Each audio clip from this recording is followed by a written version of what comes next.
सुबह नाश्ते पर जयान बिल्कुल खामोश था, जैसे अंदर से कोई चीज मर गई हो।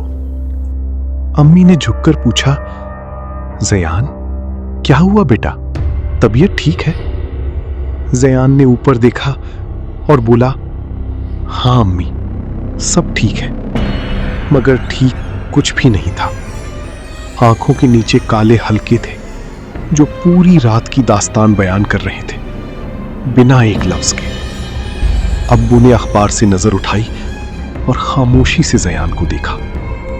अखबार की सरखी थी, स्कूल में आग, मगर मुजिजाना तौर पर कोई जख्मी नहीं। जयान की नजर उस सरखी पर पड़ी और वो अंदर से टूट गया। वो जानता था ये सब उसकी वजह से था। हाथ से चाय का कप गिर गया, मगर जयान को एहसास तक नहीं हुआ। वो कहीं और था। स्कूल में सब बच्चों की जबान पर कल की आग थी, खुशी से, जश्न की तरह। हमजा भागता हुआ आया। यार जयान, कल क्या हुआ था ना, बिल्कुल फिल्म जैसा था। जयान ने खामोशी से कहा, हमजा मुझे तुमसे जरूरी बात करनी है। हमजा की हंसी आधी रह गई। हमजा का चेहरा सीरियस हो गया। पहली बार उसने जयान को इस तरह देखा था। कुछ ठीक नहीं था। जयान ने उसका हाथ पकड़ा और कोने में ले गया, दूर सबसे, जहां कोई सुन ना सके। कांपते हाथों से जयान ने अपना बैग खोला और अंदर हाथ डाला। उसने तस्वीर निकाली और हमजा के सामने फैला दी। स्कूल का गेट आग की लपटों में, कल से पहले बनी हुई। हमजा की हंसी गायब हो गई, हमेशा के लिए। वो समझ गया था ये कोई खेल नहीं था। हमजा ने तस्वीर को गौर से देखा। एक एक लकीर, एक एक शाख। आंखें फेर रहा था मगर रुक नहीं पा रहा था। फिर हमजा की नजर जले हुए गराज पर गई।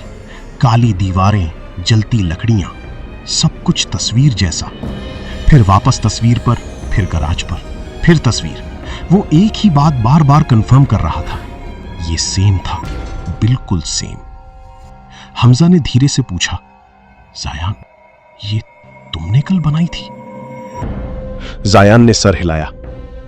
आर्ट क्लास में, मेरे हाथ से, मगर मैंने नहीं बनाई, कोई और था। हमजा ने घबराकर तस्वीर वापस कर दी। यार ये रखो इसे अपने पास, दूर रखो मुझसे। पहली बार हमजा के चेहरे पर सच्चा खौफ था। वो हमजा नहीं रहा था जो हमेशा हंसता था। रात को जायान ने कॉपी उठाई और अलमारी में बंद कर दी, जैसे किसी खतरनाक चीज को कैद कर रहा हो। ताला लगाया, चाबी जेब में डाली। बिस्तर पर लेट गया, आंखें बंद कर ली। नींद नहीं थी, मगर थकान इतनी थी कि आंख बंद हो गई। 10 मिनट बाद अलमारी से आवाज आई, जैसे कोई अंदर से पंजा मार रहा हो।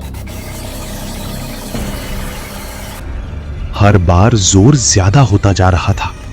जयान की आंखें खुल गईं एक झटके से। पूरा जिस्म अकड़ गया था।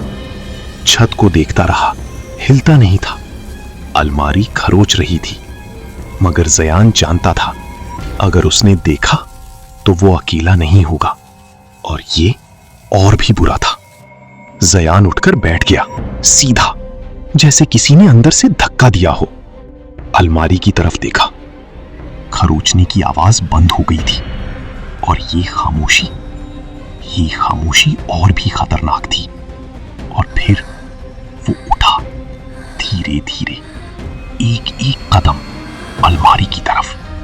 कांपते हाथों से चाबी निकाली, ताला खोला। ताले के खुलते ही अंदर से रोशनी आने लगी। अलमारी का दरवाजा खोला, अंदर से अजीब रोशनी आई। जयान की आंखें खुली की खुली रह गईं। कॉपी वहां थी, मगर खुली हुई थी। उसने बंद की थी, ताला लगाया था, मगर कॉपी खुद खुल गई थी। एक नई तस्वीर थी जो उसने नहीं बनाई थी। तस्वीर में अम्मी थी, जीने से गिरते हुए, हाथ फैलाए हुए, चेहरा खौफ से भरा हुआ। जयान का दिल रुक गया। तस्वीर में अम्मी थी और तस्वीर हमेशा सच होती थी। कॉपी सीने से लगाई और भाग पड़ा। अंधेरी रात में नंगे पांव बस अम्मी तक पहुंचना था। अम्मी का कमरा बंद था। अंदर से कोई आवाज नहीं, कोई हरकत नहीं, बस खामोशी। दस्तक दी, एक बार, 2 बार, कोई जवाब नहीं। खामोशी ने अंदर से जवाब दिया, फिर जोर से मारा, पूरी ताकत से। हाथ दर्द करने लगे मगर रोकना नहीं था। अम्मी, अम्मी। फिर आवाज आई, अम्मी की चीख। जयान का दिल फट गया। अम्मी जीने के पास जमीन पर थी, बिल्कुल वैसी ही जैसे तस्वीर में था। एक एक चीज सेम। और कॉपी जयान के हाथ में कांप रही थी, जैसे वो खुश हो, जैसे ये सिर्फ शुरू था।